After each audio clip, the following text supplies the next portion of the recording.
Hi friends, ఇవాల్టి video వచ్చేసి ఏమీ లేదండి. రోజు ఈవినింగ్ నేను చేసుకునే పనులు అయితే చూపిస్తాను.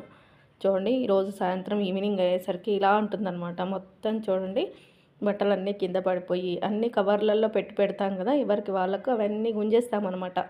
దేంట్లో ఎవరు ఉన్నాయి, ఎవరు స్టిచ్ చేయాలని చెప్పేసి తీస్తూ ఉంటాం కదా, గజిబిజిగా ఉంటుంది. ఆ గజిబిజిని మొత్తం అంతా క్లీన్ చేసుకొని అంతా నీట్గా సెట్ చేసి వెళ్ళేసరికి 8 అవుతుందండి. కాకపోతే ఇవాల్టి వీడియోలో నేను చెప్పేది ఏంటంటే, మీ హెల్త్ ఒక్కసారి చూసుకోండి. ఎక్కువగా స్టిచ్ చేసేవాళ్ళు హెల్త్ మీద కూడా కేర్ తీసుకోవాలండి. నేను అలాగే నిర్లక్ష్యంగా, అంటే ఇంట్లో ఒక్కదాన్ని షాప్లో అంతా వర్క్ అంతా చేసేసరికి నాకు బాగా రైట్ హ్యాండ్ అనేది బాగా లాగుతుందండి. ఈ ప్రాబ్లం ఎందుకు వస్తుందో నాకైతే తెలీదు. కొంచెం వర్క్ చేయకుండా ఉంటే మంచిగా ఫ్రీగా ఉంటుందన్నమాట, ఏమీ లాగట్లేదు. ఇంకొంచెం వర్క్ ఎక్కువగా చేసేసరికి రైట్ హ్యాండ్ బాగా లాగుతుంది. రోజు ఒకరోజు తప్పించి ఒకరోజు ఈ సమస్యతో అయితే నేను బాధపడుతున్నానండి. నాలాగే మీరు ఎవరైనా బాధపడుతున్నారా? ఇది టైలరింగ్ చేయడం వలన ఇంకెందువలన నాకైతే తెలియదు, కానీ టైలరింగ్ చేసే వాళ్ళకు చాలా హెల్త్ సమస్యలే వస్తాయండి. ఈ బాడీ హీట్ ఎక్కువైపోతుంది, బ్యాక్ పెయిన్ వస్తుంది, కండ్ల మంటలు వస్తాయి, కండ్లు బాగా మండిపోతాయి, కండ్లపై ఎఫెక్ట్ పడుతుంది. ఊరికే ఫోకస్ చేసి చూడాలి కదా. నాకు వచ్చేసి నేను కొంచెం స్టిచ్చింగ్ తక్కువగానే చేస్తాను. అంటే కుట్టే వాళ్ళు ఉంటారు కాబట్టి కట్ చేసి ఇస్తాను, నేను కుట్టేటివి నేను కుడతాను. మరి ఎక్కువ టెన్షన్ తీసుకోను కాబట్టి నాకు హ్యాండ్ మీద అయితే ఎఫెక్ట్ బాగా పడిపోయిందండి. వర్క్ వేయడం వల్ల, వర్క్ మిషన్ దగ్గర కూడా చిన్న మిషన్ కదా, వర్క్ వేస్తూ ఉంటే ఊరికే హ్యాండ్ అనేది డిజైన్ చూసి ఫోకస్ చేస్తూ సెట్ చేసుకోవాల్సి ఉంటుందన్నమాట. ఆ విధంగా కటింగ్లో రైట్ హ్యాండే వాడతాం మనము, స్టిచ్చింగ్లో రైట్ హ్యాండ్ ఎక్కువగా వాడతాం. ఇంట్లో ఏ పని చేసినా రైట్ హ్యాండే వాడతాం కాబట్టి నాకు ఆ హ్యాండ్ మీద అయితే బాగా ఎఫెక్ట్ పడిపోయిందండి. ఇంకా బాగా లాగుతుంది. నేను 3-4 రోజుల నుంచి అసలు పని ఏమీ చేయట్లేదనమాట. ఇంట్లో పని చేసుకొని వచ్చి ఖాళీగా కూర్చుంటున్నాను, కట్ చేసి ఇస్తున్నాను, కూర్చుంటున్నాను. కొంచెం తక్కువగా ఉంటుందన్నమాట. లేదు ఇంకా చేయికి హ్యాండ్కి అనేది రెస్ట్ లేకుండా మాత్రం కట్ చేసి కుడితే మాత్రము ఇంకా రోజు మొత్తం మెడ దగ్గర నుంచి కింది వరకు లాగేస్తుందంటే ఎవరైనా లాగేసినట్టుగా.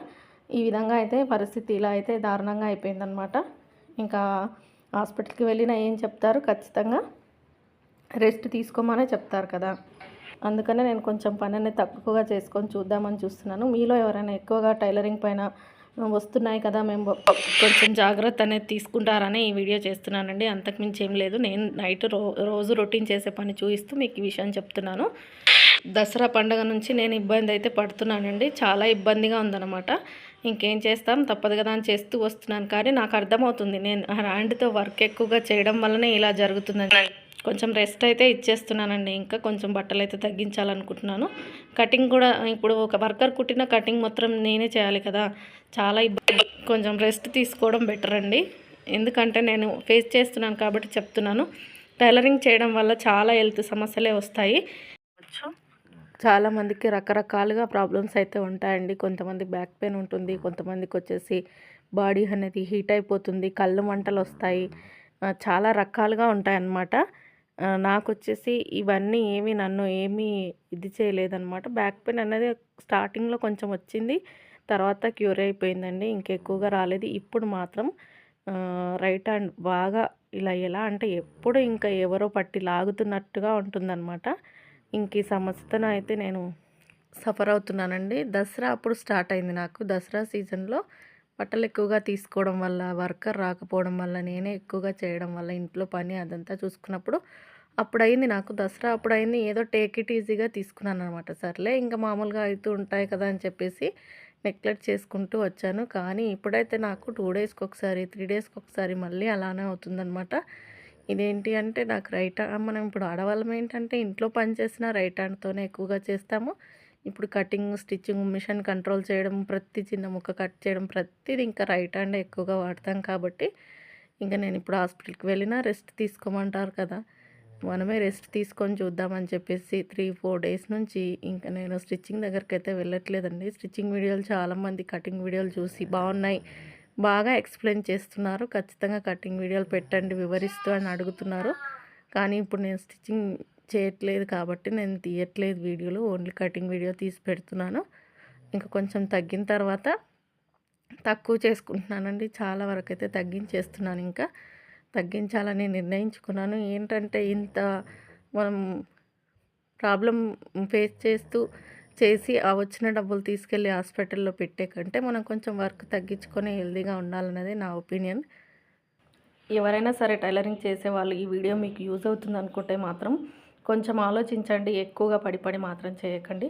వీలైనంత వరకు చేసుకుంటూ వెళ్ళడం బెటర్ అని నా ఒపీనియన్. అంతే. ఈరోజైతే ఈ చిన్న వీడియో మీకోసమే తీశానండి. ఇంకా వీడియో నచ్చితే లైక్ చేయండి, షేర్ చేయండి, సబ్స్క్రైబ్ చేసుకోండి ఛానల్ని. చూడండి, మన ఛానల్లో వచ్చేసి కటింగ్ వీడియోలు చాలా ఉన్నాయి. స్టిచ్చింగ్ కూడా అడుగుతున్నారు. మీరు మెజర్మెంట్ బ్లౌజు, కుట్టిన బ్లౌజు ఎలా సేమ్ వస్తుందో ఒకసారి వీడియో డైరెక్ట్గా వాయిస్ ఇచ్చి చెప్పండి అని అడుగుతున్నారు. నాకు వచ్చేసి సమస్య ఏంటంటే, నాకు 2 సైడ్స్ రోడ్ ఉంటుందండి షాప్కి. సౌండ్స్ అనేది ఎక్కువగా వస్తాయన్నమాట. నేను అక్కడే వాయిస్ ఇస్తే మీకు అస్సలు క్లారిటీ ఉండదు. ఒక్కసారి నా లైవ్ వీడియోలు చూడండి ఎంత సౌండ్ వస్తుందో. నేను అది కూడా ఈవినింగ్ టైంలో పెట్టడం వల్ల ఆ మాత్రం కొంచెం తగ్గి సౌండ్ వస్తుంది. అదే నేను మధ్యాహ్నం టైంలో, డే టైంలో పెట్టాను అనుకోండి, బీభత్సంగా ఉంటాయన్నమాట సౌండ్స్. ఇరిటేటింగ్ వస్తుంది, వినే వాళ్ళకి ఇరిటేటింగ్గా ఉంటుందన్నమాట. అందుకని చెప్పేసి నేను స్టిచ్చింగ్ వీడియోలు మన ఛానల్లో ఉన్నాయి. ఇంకా కూడా తీస్తాను, పార్ట్స్గా తీస్తాను. ఎక్కడ సర్చ్ చేసుకుంటే బ్లౌజులు సెట్ అవుతాయి, ఎక్కడ మార్చి కుట్టుకుంటే సెట్ అవుతాయి అనేది కూడా మన ఛానల్లో నేను ముందు తీస్తాను. కానీ డైరెక్ట్గా వాయిస్ ఇవ్వడం అంటే కుదరదండి. ఇంట్లో మిషన్ అయితే లేదు. ఇంటికి మిషన్ తీసుకెళ్ళడానికి ఇంట్లో స్పేస్ తక్కువగా ఉంది. నాకు ఇక్కడ 2 మిషన్స్ అవసరమే.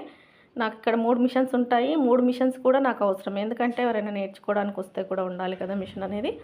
అందుకని చెప్పేసి ఇంకా వాయిస్ అయితే నేను కుట్టిన తర్వాత ఇస్తాను, మీకు క్లియర్గా ఇస్తానన్నమాట. అర్థమయ్యే విధంగా స్లోగా పెట్టి వీడియో ఇవ్వమంటే కూడా ఇస్తాను.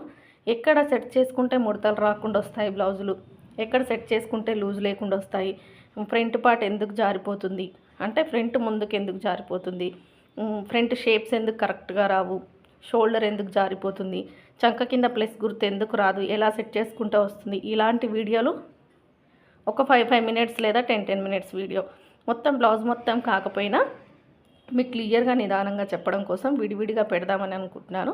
కటింగ్ వీడియోలు తగ్గించి ఇప్పటి నుంచి మన ఛానల్లో కొంచెం స్టిచ్చింగ్ వీడియోలు పెట్టడానికే ప్రయత్నిస్తానండి. ఇవాళ వీడియో అయితే ఇదే. మీకు ఎవరికైనా నచ్చుంటే, నేను చెప్పిన ఇన్ఫర్మేషన్ మీకు ఏదైనా కొంచెం యూజ్ అనిపిస్తే, మీరు ఎవరైనా నాలాగా హెల్త్ ప్రాబ్లం ఫేస్ చేస్తే మాత్రం కొంచెం జాగ్రత్త తీసుకుంటారని చెప్తున్న వీడియో మాత్రమే. వీడియో నచ్చితే లైక్ చేయండి, షేర్ చేయండి, సబ్స్క్రైబ్ చేసుకోండి. వీడియో చివరి వరకు చూసిన ప్రతి ఒక్కరికి థ్యాంక్ యూ సో మచ్ అండి. చిన్న లైక్ ఇచ్చి వెళ్ళండి, ఊరికే చూసి వెళ్ళిపోవద్దు. మీరు లైక్ ఇవ్వడం వల్ల వీడియో అనేది ఇంకొంతమందికి రికమెండ్ అవుతుంది, అంతే. వీడియో నచ్చితే లైక్ చేయండి. థ్యాంక్ యూ సో మచ్ అండి.